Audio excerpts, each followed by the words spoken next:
اعوذ باللہ من الشیطان الرجیم بسم اللہ الرحمن الرحیم۔ فضائل اعمال کی تعلیم حکایت صحابہ سے، باب نمبر 2، قصہ نمبر 15۔ حضرت ابو بکر صدیق رضی اللہ تعالی عنہ پر اللہ کا ڈر۔ حضرت ابو بکر صدیق رضی اللہ تعالی عنہ باوجود اہل سنت انبیاء کے علاوہ تمام دنیا کے آدمیوں سے افضل ہیں، اور ان کا جنتی ہونا یقینی ہے کہ خود حضور اقدس صلی اللہ علیہ وسلم نے ان کو جنتی ہونے کی بشارت دی، بلکہ جنتیوں کی ایک جماعت کا سردار بتایا، اور جنت کے سب دروازوں سے ان کی پکار اور بلاوے کی خوشخبری دی، اور یہ بھی فرمایا کہ میری امت میں سب سے پہلے حضرت ابو بکر صدیق رضی اللہ عنہ داخل ہوں گے۔ اس سب کے باوجود فرمایا کرتے تھے کہ کاش میں کوئی درخت ہوتا جو کاٹ دیا جاتا، کبھی فرماتے کاش میں کوئی گھاس ہوتا کہ جانور اس کو کھا لیتے، کبھی فرماتے کاش میں کسی مومن کے بدن کا بال ہوتا۔ ایک مرتبہ ایک باغ میں تشریف لے گئے اور ایک جانور کو بیٹھا ہوا دیکھا، دیکھ کر ٹھنڈا سانس بھرا اور فرمایا کہ تو کس قدر لطف میں ہے کہ کھاتا ہے، پیتا ہے، درختوں کے سائے میں پھرتا ہے، اور آخرت میں تجھ پر کوئی حساب کتاب نہیں۔ کاش ابو بکر بھی تجھ جیسا ہوتا۔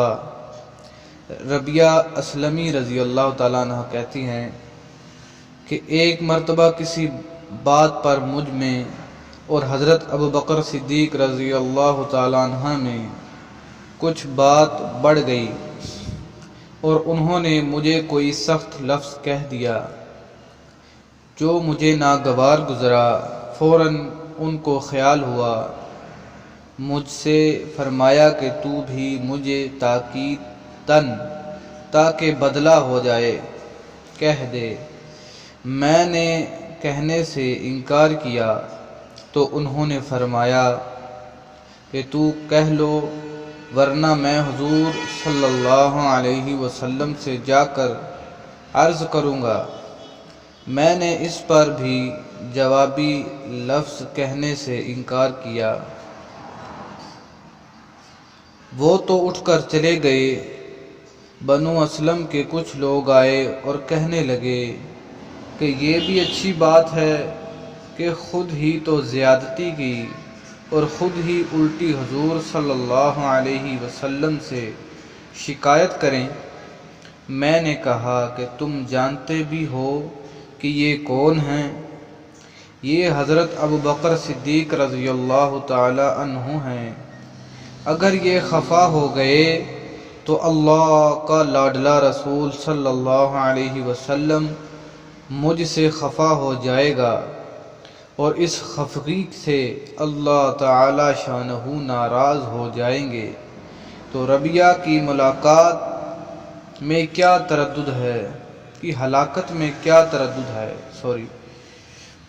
اس کے بعد میں حضور اقدس صلی اللہ علیہ وسلم کی خدمت میں حاضر ہوا اور قصہ عرض کیا کہ حضور صلی اللہ علیہ وسلم نے فرمایا کہ ٹھیک ہے، تجھے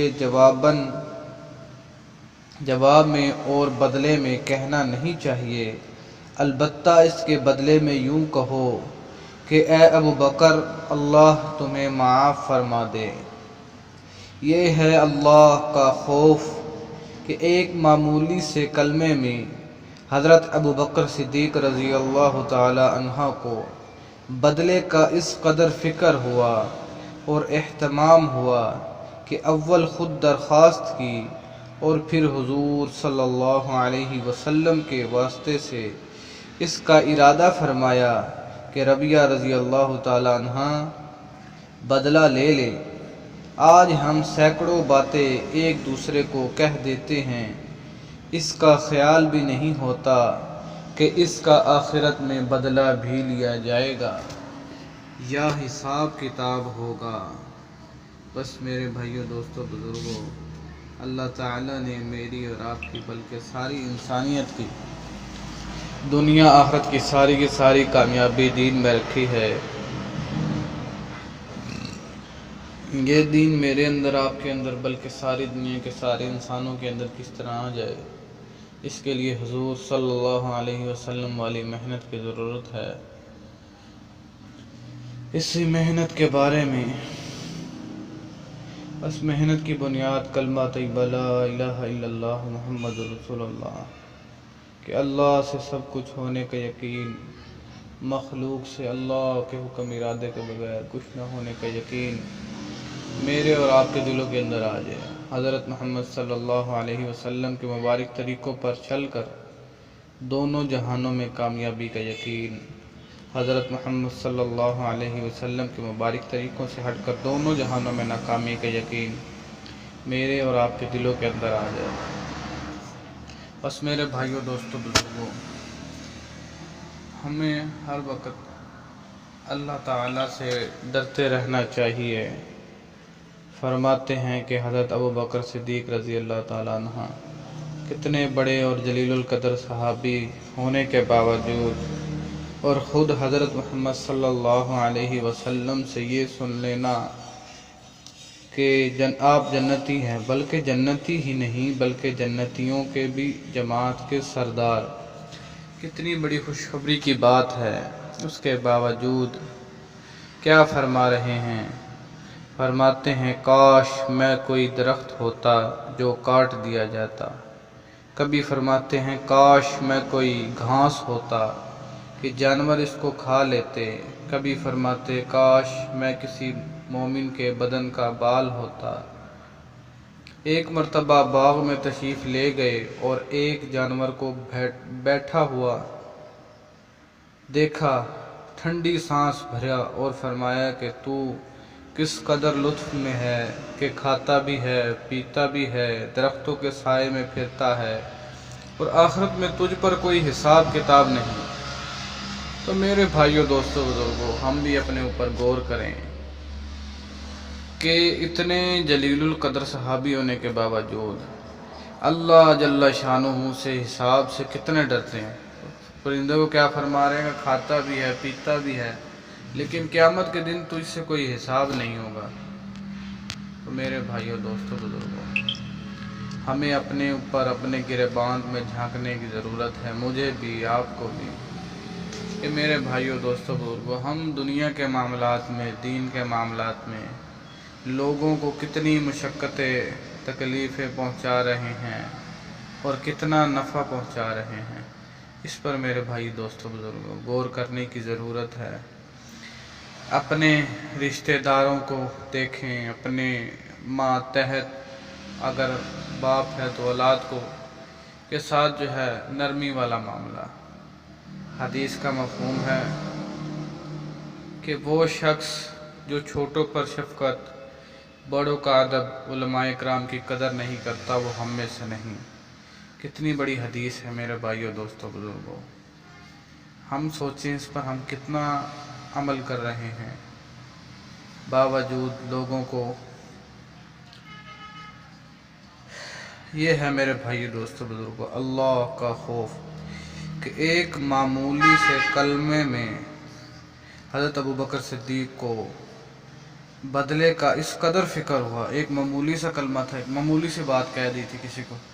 ہم لوگوں کی کتنی غیبت کرتے ہیں۔ تو میرے بھائیو، دوستو، بزرگوں، ہمیں غیبت سے بچنا چاہیے۔ کتنی برائیاں، کتنے بہتان لگا دیتے ہیں، ہمیں فکر ہی نہیں ہوتی۔ ایک معمولی سے کلمے پر حضرت ابوبکر صدیق رضی اللہ تعالیٰ عنہ کو خوف آیا اللہ کا کہ یا اللہ، میں کیسے اللہ تعالیٰ کو اس کا حساب دوں گا، اور کہا کہ تو بدلہ لے لے۔ اللہ اکبر۔ تو میرے بھائیو، دوستو، بزرگوں، ہمیں جو ہے معاف کر دینا چاہیے ہر مسلمان کو۔ کوشش کریں۔ کہتے ہیں کہ ایک صحابی مسجد میں داخل ہوئے، حضور صلی اللہ علیہ وسلم نے فرمایا کہ یہ جو مسجد میں داخل ہوں گے نا صحابی، وہ جنتی ہوں گے۔ صحابہ بڑے تعجب سے دیکھنے لگے مسجد کے دروازے کو کہ اب کون سے صحابی ایسے ہیں جس کو اللہ کے نبی جو ہے دنیا ہی میں جنت کی بشارت دے رہے ہیں۔ پھر ایک صحابی داخل ہوئے مسجد میں، وضو کیا، نماز پڑھی اور چلے گئے۔ پھر اسی طرح دوسرے دن اللہ کے نبی نے فرمایا کہ مسجد میں جو صحابی پہلے داخل ہوں گے نا وہ جنتی ہوں گے۔ دوسرے دن دیکھا کہ دوسرے دن بھی جو ہے وہی صحابی آ رہے ہیں اور وضو کیا، نماز پڑھی اور چلے گئے۔ تیسرے دن پھر اسی طرح حضور صلی اللہ علیہ وسلم نے فرمایا اللہ تعالیٰ کمی پیشی معاف کرے، میں بھی گناہ گار ہوں۔ ایک صحابی مسجد میں داخل ہوں گے اور وہ جنتی ہیں، تو صحابہ کو تعجب ہوا، دیکھنے لگے تو پھر دیکھا کہ پھر وہی صحابی جو ہے مسجد میں داخل ہو رہے ہیں اور وضو کیا، نماز پڑھی اور چلے گئے۔ ایک صحابی تھے، نام مجھے یاد نہیں، وہ بہت ان کو جو ہے نا فکر ہوئی کہ یار دیکھیں ایسا کیا عمل خاص کرتے ہیں جس کی وجہ سے اللہ کے نبی نے دنیا ہی میں جنت کی بشارت دی انہیں۔ تو کیا ہوا کہ ان کے ساتھ نا ان کے پیچھے ہو لیے اور ان کہا، دروازہ کھٹکھٹایا ان کے گھر کا، فرمایا کہ میں مسافر ہوں، قیام کے غرض سے آیا ہوں، کام کے غرض سے، کام میرا نہیں ہوا تو مجھے جو ہے نا ایک رات قیام کے لیے اجازت دی جائے۔ تو صحابی تھے، انہوں نے کہا ٹھیک ہے جی آپ بھی رہ لیں رات کو۔ رہ لیے، رات کو جاگتے بھی رہے، دیکھتے بھی رہے، کوئی خاص عمل نہیں کیا۔ رات کو سو گئے، دن میں اٹھ گئے، ویسے فجر کی نماز پڑھی، نہ کوئی تہجد وغیرہ۔ تو دوسرا دن ہوا کہ شاید کوئی عجیب خاص عمل کرتے ہوں جس کی وجہ سے اللہ کے نبی نے جو ہے جنت کی بشارت دی۔ تو اختصاراً دوسرے دن بھی کوئی ایسا خاص عمل نہیں دیکھا۔ پھر تیسرا دن وہ صحابی نے سوچا شاید جس کام کی غرض سے آئے ہوں گے کام نہیں ہوا، تو تیسرے دن آخر انہوں نے پوچھ لیا کہ آپ ایسا کون سا نیک عمل کرتے ہیں جو ہم نماز پڑھتے ہیں وہی آپ نماز پڑھتے ہیں، ایسے صبح بھی اٹھ جاتے ہیں، کوئی تہجد وغیرہ بھی نہیں۔ تو انہوں نے فرمایا کہ میں جب رات کو سوتا ہوں نا تو سب کو معاف کر کے سوتا ہوں۔ تو میرے بھائیو، دوستو، بزرگوں، دل سے بالکل صفائی، کوئی کسی سے حسد نہ کریں، اللہ کے لیے، کسی کے لیے نہیں۔ تو میرے بھائیو، دوستو، بزرگوں، کہنے کا مقصد ہے کہ دنیا عارضی ہے، ختم ہو جانی ہے۔ دیکھیں نا، اگر کوئی بندہ انسان کو تکلیف دیتا ہے نا تو وہ عارضی تکلیف ہے، کیونکہ دنیا عارضی ہے تو تکلیف بھی عارضی ہے، لیکن اس کا جو اللہ سبحانہ و تعالیٰ جو ہمیں اجر دیتے ہیں نا وہ ہمیشہ ہمیشہ کے لیے قیامت تک باقی رہے گا۔ اگر ہم لطف کے لیے برائی کرتے ہیں اس دنیا کے اندر، دیکھو نا عارضی ہے، اس کا مزہ عارضی، تھوڑی دیر 10 سیکنڈ 15 سیکنڈ 50 سیکنڈ سال آدھا سال اس کا ہم سکون اور اس کا مزہ لے سکتے ہیں، لیکن اگر وہ برائی ہے، گناہ ہے، تو قیامت تک اس کا عذاب ہمیں بھگتنا پڑے گا۔ میرے بھائی دوستو، وہ لذت تو ختم ہو جائے گی، لیکن ذرا سی دیر اگر ہم سوچ لیں، اللہ کا ڈر اپنے اندر پیدا کر لیں، تو کتنی کتنی بڑی بڑی برائیوں سے انسان بچ سکتا ہے۔ بس میرے بھائیوں، دوستو، بزرگوں، اللہ تعالیٰ ہمیں مجھے بھی عمل کرنے کی توفیق عطا فرمائے، آپ کو بھی عمل کرنے کی توفیق عطا فرمائے۔ اللہ حافظ۔ السلام علیکم ورحمۃ اللہ وبرکاتہ۔